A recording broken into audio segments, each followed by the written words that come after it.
বৃহত্তৰ কয়াকুছি অঞ্চল তথা দৰিদ্ৰ জনতাৰ বাবে ভাল খবৰ। এতিয়াৰ পৰা কয়াকুছি বজাৰৰ সমীপত কম মূল্যতে লাভ কৰিব ইটা।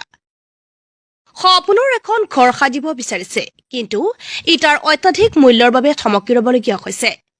যদি অত্যাধিক মূল্যৰ বাবে থমকি ৰৈছে, তেন্তে আপোনাৰ বাবে আছে এটি ভাল খবৰ। ভাল খবৰটো হ'ল এতিয়াৰ পৰা কয়াকুছি বজাৰৰ সমীপত অতি কম মূল্যতে লাভ কৰিব 1 নম্বৰ SBI ইটা।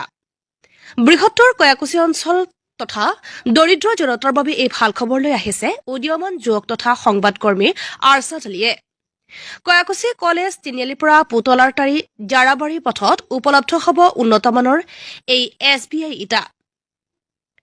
যদি এই উন্নতমানৰ SBI ইটা ক্ৰয় কৰিব বিচাৰে, তেন্তে 9957775593 নম্বৰত যোগাযোগ কৰিবলৈ অনুৰোধ জনাইছে। নিউজ ডেস্ক ৰিপৰ্ট, অসম প্ৰহৰী। হয়, নিশ্চিতভাৱে ক'ব লাগিব যে আমি কয়াকুছি কলেজ তিনিআলিৰ নিচেই সমীপত কয়াকুছি পুতলাতাৰী ৰোডত আমি SBI ইটা ষ্টক কৰিছোঁ। অতি কম মূল্যত আমি এই ইটাসমূহ প্ৰদান কৰি আছোঁ। যিমান সম্ভৱ হয়, যিমান কমকৈ দিব পৰা যায়, সিমান কমকৈ আমি দি আছোঁ। গতিকে আপোনালোকে আহক, যিসকলে বিল্ডিং নতুবা নতুনকৈ নৱনিৰ্মিত আৱাসগৃহ বনাই আছে, তেখেতসকলে আমাৰ সৈতে যোগাযোগ কৰক। ইতিমধ্যে ডেছক্ৰিপশ্যনত